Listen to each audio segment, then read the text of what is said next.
This is what happens when caffeine and sugar hit my bloodstream at the same time. I cannot talk. Alright. I have four. What? Hey makeup friends. Today I'm going to be sharing with you the BH Cosmetics Lunar New Year palette, the 2021 edition. This was done in collaboration with Shishi Yang. I have filmed 4 eye looks with it. I am going to be walking you through each one of those in this video, so let's get into it.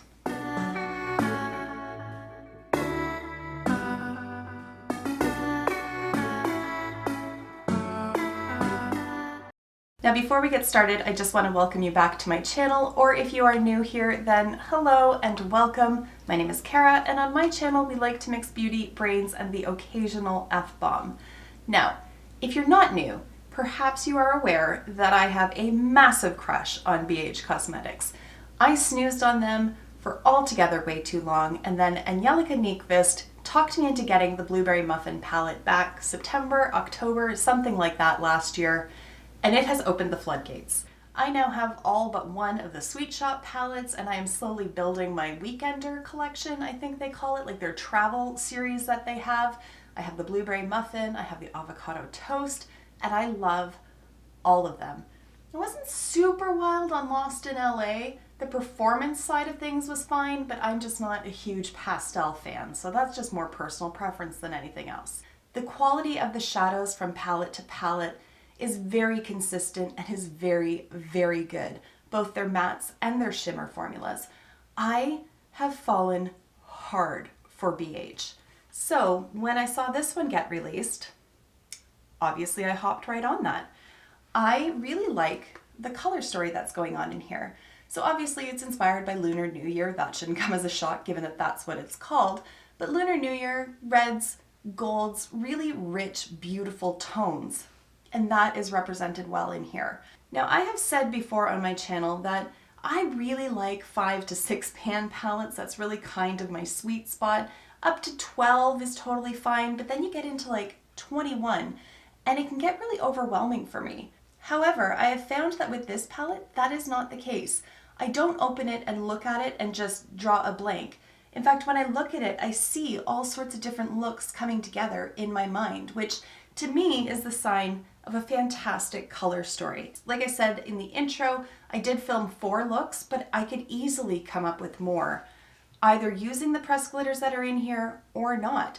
You can go neutral in here, you can go dramatic in here, you can go glittery, you can go all matte.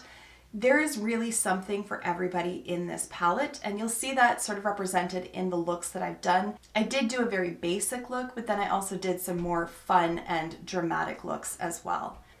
Now, just to give you a little bit of information on the palette itself, there are, like I said, 21 shades in there, and it retails for $21. It is limited edition, so if you're interested, I would suggest moving quickly on it. It is still available on the website, and I will have it linked down below in case you are interested. Now, looking at the back of the palette here, there are 3 little symbols. It says that it is Leaping Bunny certified, it is vegan, and it is extra clean. I know that very recently on the BH Cosmetics Instagram page, they did do a bunch of stories regarding what their products entail, include, don't include, that kind of thing.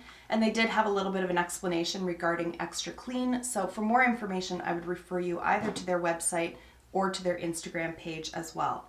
What I don't see on the back is any sort of warning that any of these shades, including the pressed glitters, are not safe for the eye area. However, just because it doesn't say that doesn't mean anything, really. So I leave that to user discretion. It's not for me to say whether or not these pressed glitters are safe for the eyes. I am not an ophthalmologist. I do not know what the cut of these are. I have used them, obviously, on my eyes, and I have not had any sort of irritation or issues with that. I have used the red shadows not only today, but in other looks as well, and I haven't experienced any staining or, again, any irritation.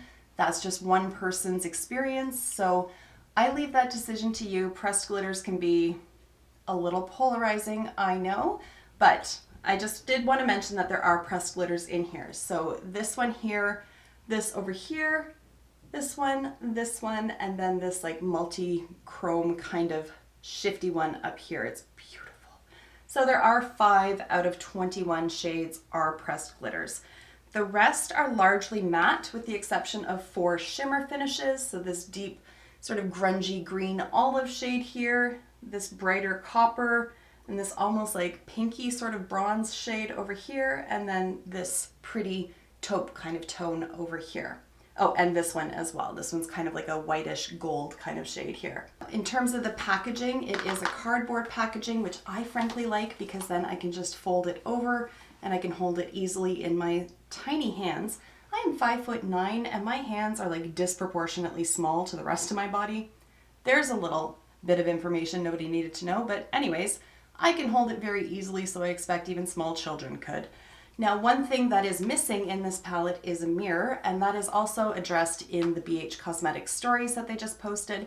They are aiming to make their packaging as sustainable as possible, and part of that is removing the mirrors from their palettes. So I'm not fussy about that. I tend not to use the mirrors in palettes regardless, so if this makes it more environmentally sound, I am all for that. Now, as I said, I find that this color story is very inspiring. I don't know what it is. I just find that all the tones are really complementary to each other, and even these brighter pops of color over here can mix and match with the other shades that are in here.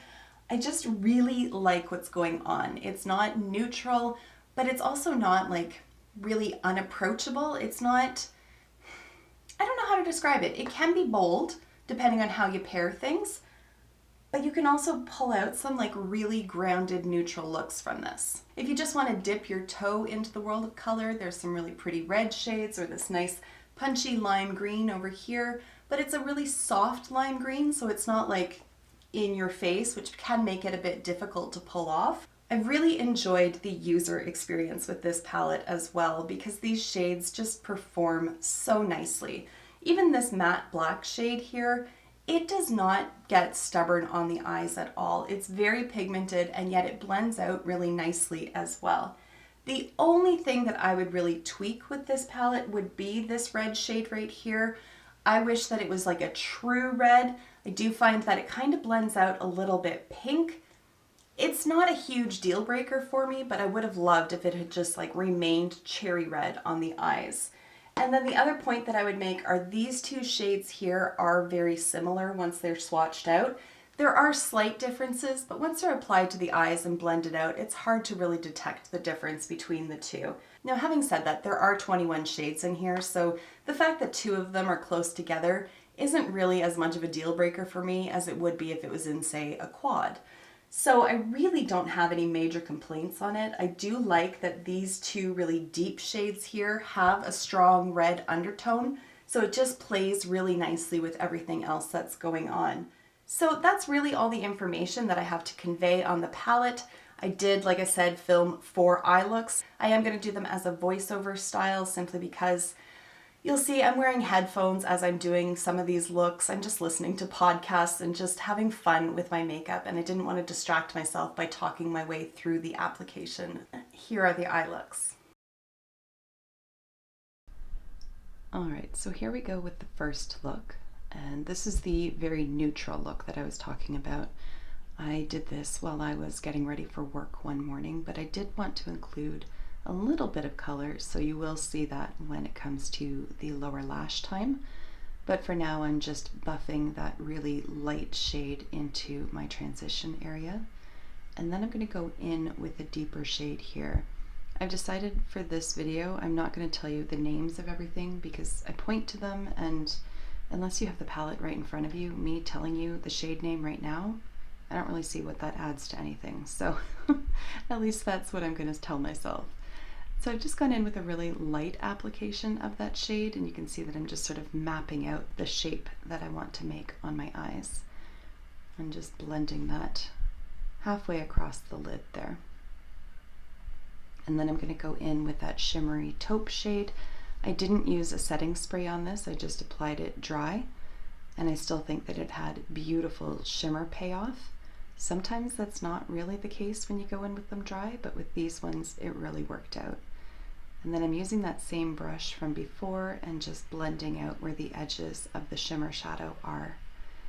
And then here's the green that I use. So it's a really deep sort of olive mossy kind of green, but it's nice for quote-unquote office appropriate makeup because it does add a little bit of color, but it's nothing that I think would be outside of most people's comfort zones, and certainly doesn't, draw any looks.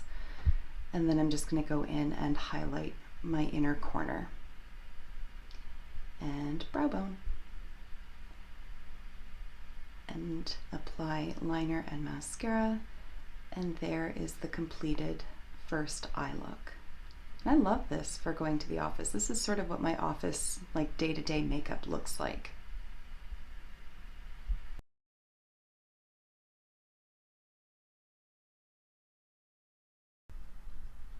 And now for look number 2. This one is going to be much more dramatic than the first one.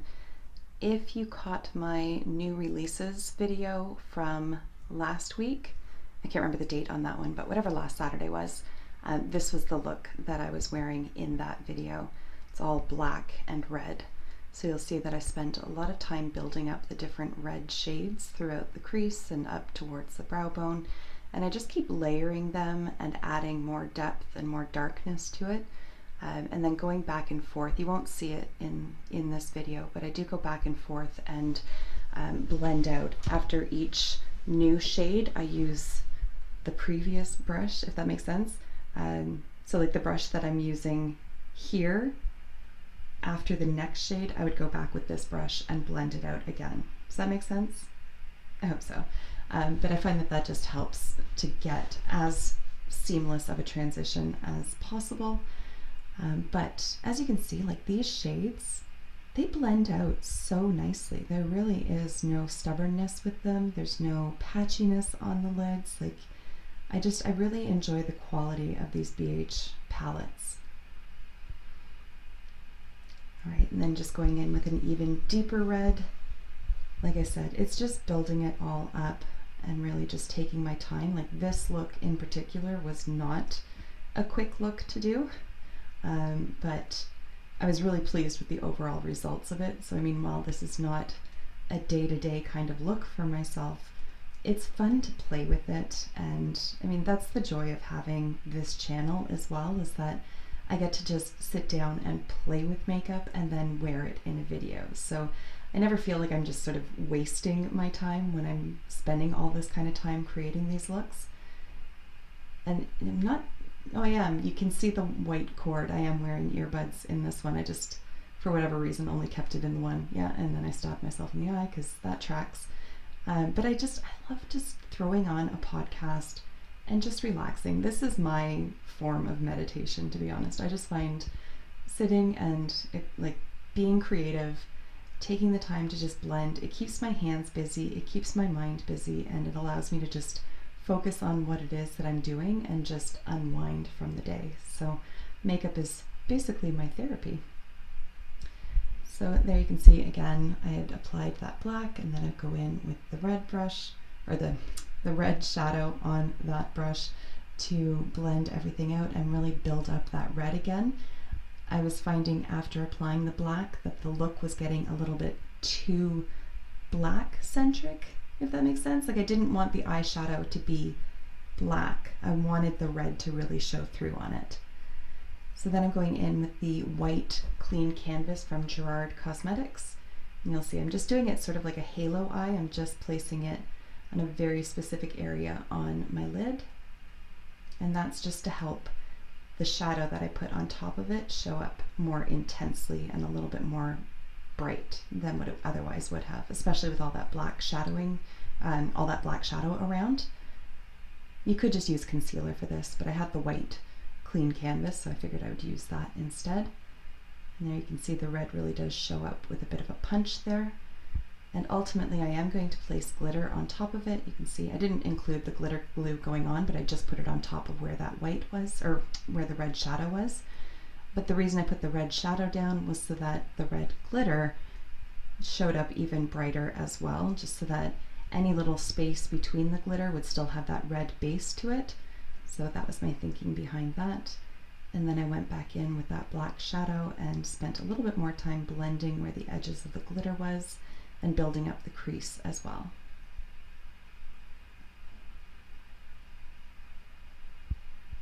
Ugh, dead air. All right, and then I'm taking that really light matte shadow, and as you can see, I'm just blending out the edges just to soften everything up. And then I will go in and highlight my inner corner. This is really the only shade that I could use as an inner corner at any rate.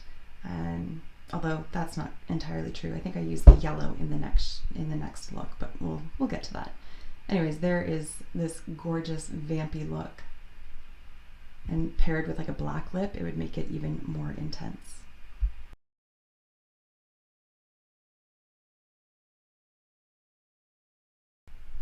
All right, now we're going to take things in an entirely different direction, and this one is much more like springy / summery. I did wear this in a recent video as well, but I can't remember what the video was. At any rate, I'm taking that limeish kind of green and using that in the transition area and into the crease as well.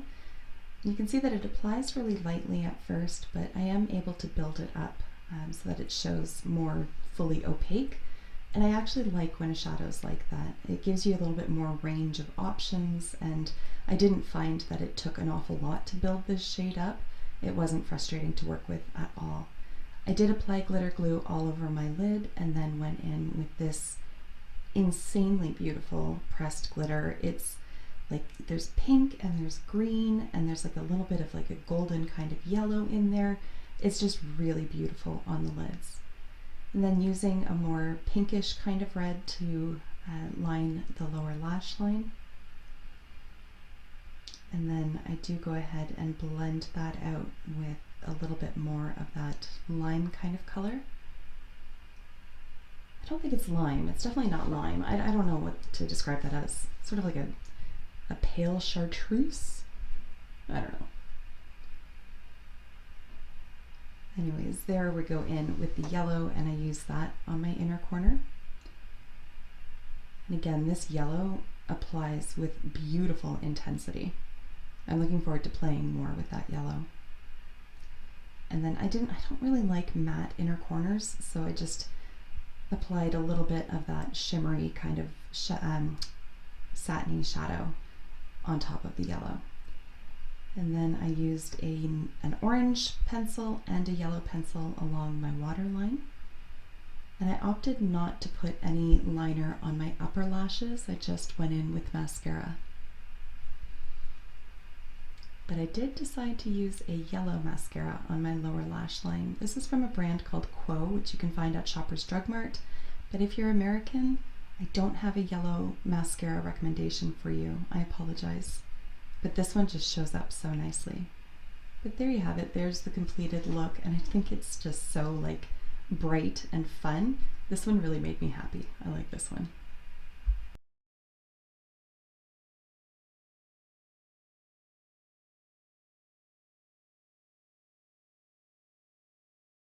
Alright, I made a rookie mistake and I forgot to hit the record button. Thankfully, I realized fairly early on in the shadow application, but it happens from time to time. Mistakes are made. Alright, so using that really light matte shade, as you can see, again, I'm blending out the edges here just to make it as soft as possible. And then going in with a really deep burgundy to build up the outer portion of my lid. So I'm sipping water while I'm doing this voiceover, and it's a terrible idea because now I need to burp. I'm so sorry. Oh, all class over here. Okay, then I'm just using a clean brush and going ahead and buffing out where that dark shadow is. Again, it's all about softening it, and blending, I think, really is the key to eye makeup looks, regardless of what colors you're using. You really have to take your time to do the blending. And then just using that same shadow underneath the lower lash line. And let me tell you, if you have green eyes or like hazel eyes with hints of green in there, please give red eyeshadows a try. They make your green eyes pop so strongly. It's such a beautiful color combination. Red can look really intimidating, but I don't think that this makes me look like I have some sort of conjunctivitis issue. I really don't. So I recommend it. I highly recommend it. At least just try it, because makeup washes off. If you don't like it, you can always wash it off. All right, so going in with the glitter, as you can see, I'm just sort of patting it into place and then sweeping a little bit along the lids. With glitters, I don't like to really brush it because it just flakes everything all off. And then I'm going in with the red, just again to blend out where the edges of the glitter are. And then using that same shade for my inner corner. But like, look how beautiful that highlight is. Like, that's a gorgeous shade in and of itself. Then I do the mascara and lashes thing, and there is the final look. Hope you guys enjoyed. All right, and there you have it, guys. Those are the looks that I have created so far with the Lunar New Year palette. I am a big fan of this palette. I will remind you it is limited edition, so if you are interested in it, I would suggest moving faster rather than slower. And again, it will be linked down below in case you are interested. And with that, I'm going to wrap this video up here. Thank you so much for taking the time to watch, and I will see you in my next video. Until then, just be a decent human being. Bye for now.